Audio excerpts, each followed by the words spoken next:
Hello viewers, in this video we're going to go through a roof inspection and we're going to be inspecting my roof, so stick around.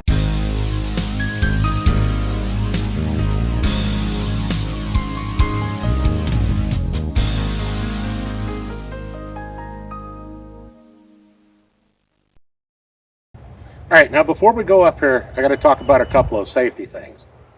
You'll notice I've got my ladder set up here, and some of you may be wondering, well, why don't you just use the ladder on the back of your RV? You certainly could. I don't like to use it if I don't have to, but you certainly could. Another thing with RVs, if it has a ladder installed, you can be on top of your roof. If you have an RV that has any kind of ultralight, light, or anything like that, your roof is not designed to support your weight.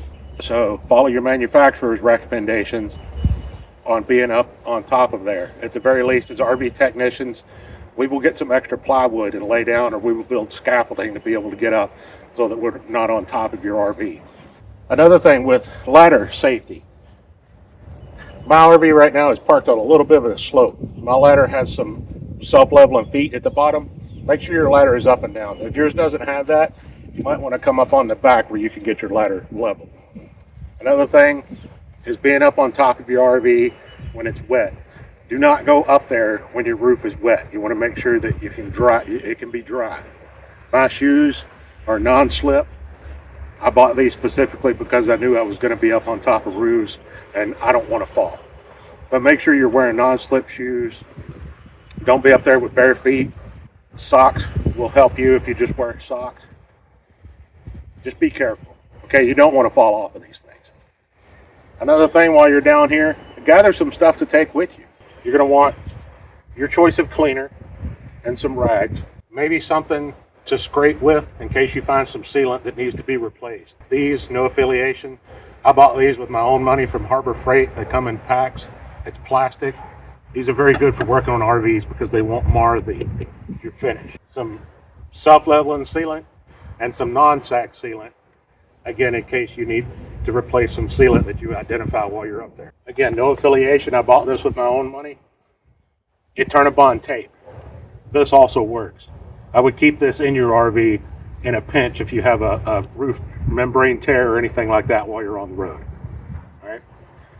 So let's get up there and take a look and see what we've got. Oh, you guys are excited. You beat me up here.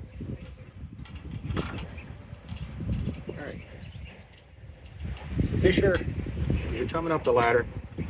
Be careful, keep one hand free so that you can hang on. Whenever you get up here, put your tools down out of your way. I forgot to mention on the ladder, if you have full body paint, cut you a piece of pool noodle to protect that. Or even if you don't, I do this anyway, just to protect the customer's membrane or their C channel for their awning, depending on which side I'm coming up. This has it too, so I always use it.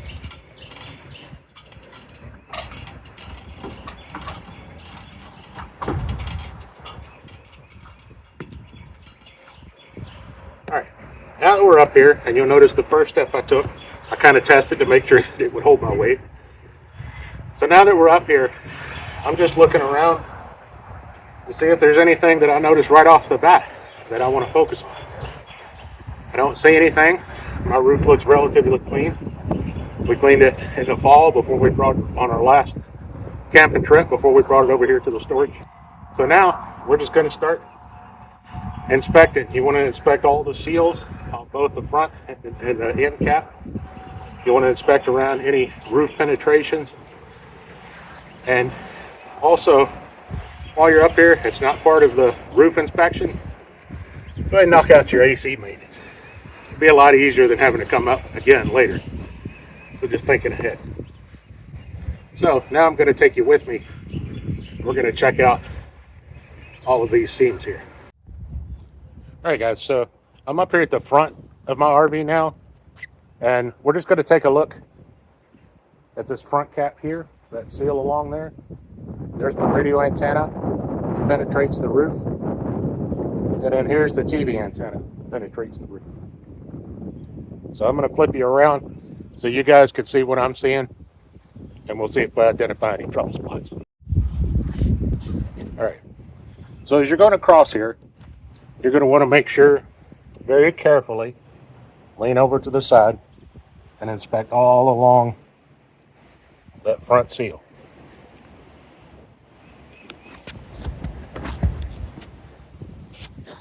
You can kind of use your finger, kind of poke up,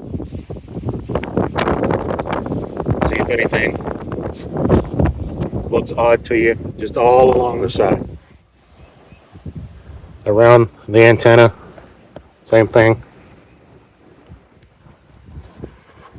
Be sure to look at the front of it.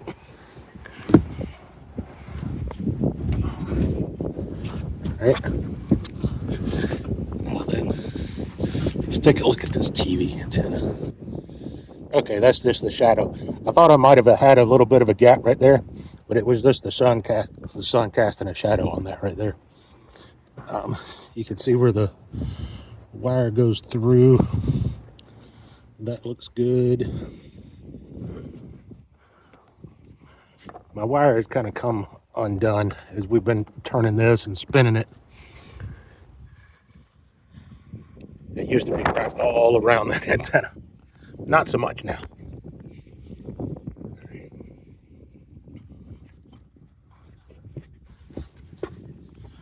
But I'm not seeing anything that causes me concerns.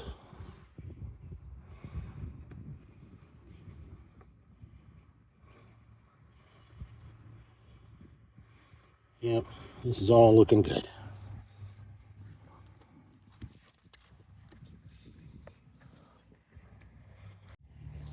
Okay, now other roof penetrations. This is the exhaust from our refrigerator. It's on top. If your refrigerator is in a slide, then your exhaust is going to be on the top of the outside of the slide, and you won't have to worry about it. And again, anything that has a screw hole in it that could allow water in, you want to make sure that the seal's good on that. I've been all the way around that. This was a repair done by the previous owner. This is a Turnabond tape, which actually I may need to do something about that. It's not causing me any concern right now because the screw hole is actually right here in the middle of all this. But I'll just keep an eye on that. All right. Here's a vent fan, but the cover is on it. So sometimes you may want to bring some hand tools up so you don't have to get down back off the roof like I'm going to have to. But you're going to want to take that off of there so you can see the actual cutout where the fan is mounted under this cover. All right, let's go on to tank vents. This is the vents for the gray water and black water tanks.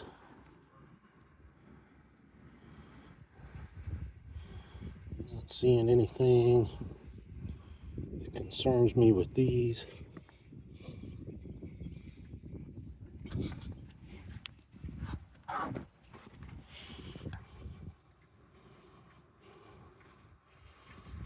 Same thing. I don't see anything that concerns me with those. Now this is a max air fan that I installed maybe about 6 months ago.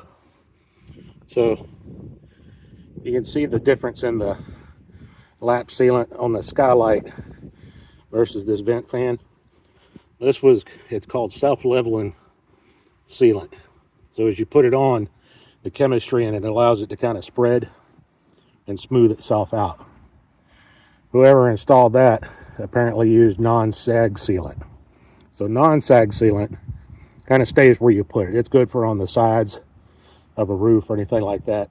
Is the self-level and would just run off and then end up on the ground below.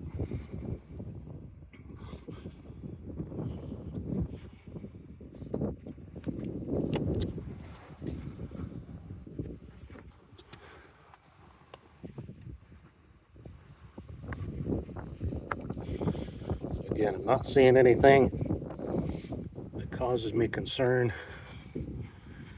with anything around there. All right. Then again, as you're doing these roof inspections, if you haven't been up here for a while, just take it easy. Each step you kind of want to step and make sure that nothing's crept up and is going to cause you to put your foot through your roof. All right. Now then, carefully move on to your back cap.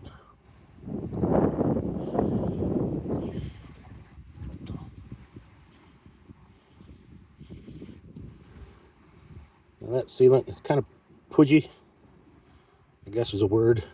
Is how I would describe how it feels.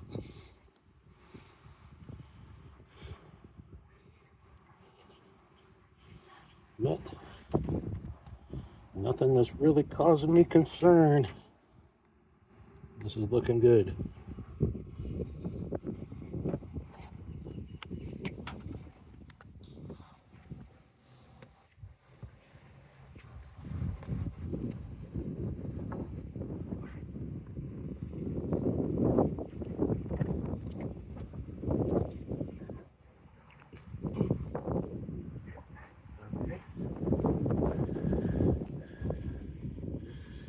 Carefully off to the side there.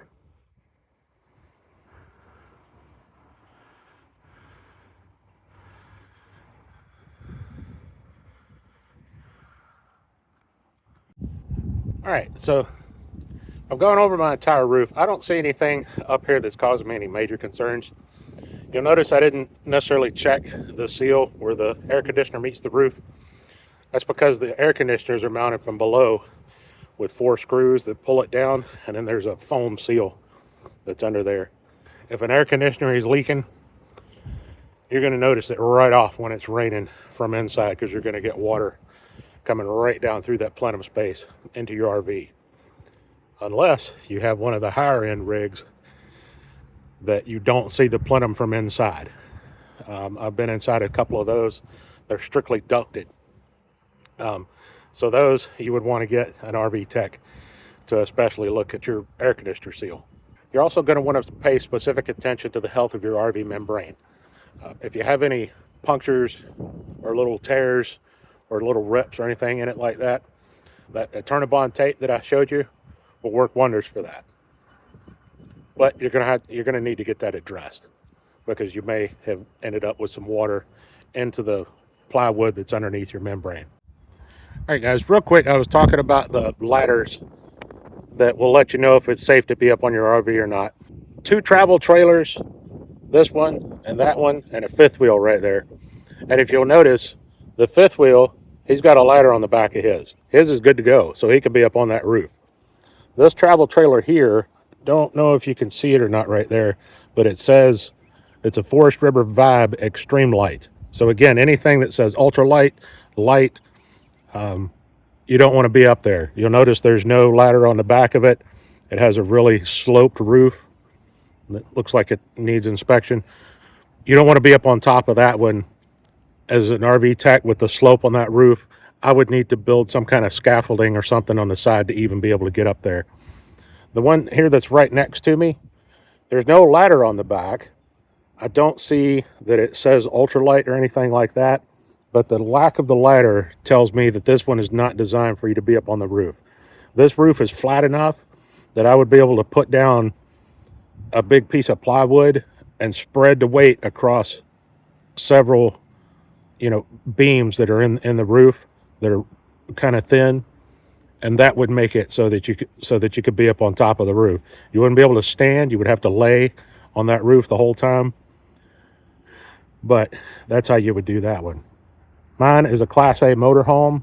If you have a motorhome, the structure of those make it so that you can be up on top of your roof.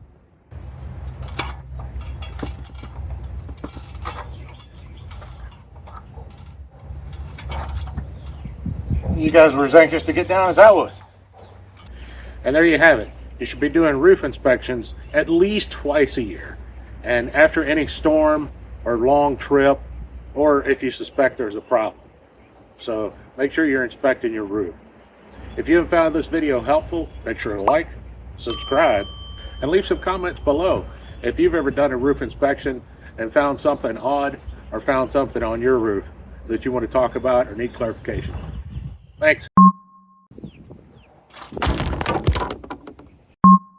If you found something on your roof, or if you've ever found something on your roof or anything special that you can stop this video right now and go watch some cat videos. I'm just joking.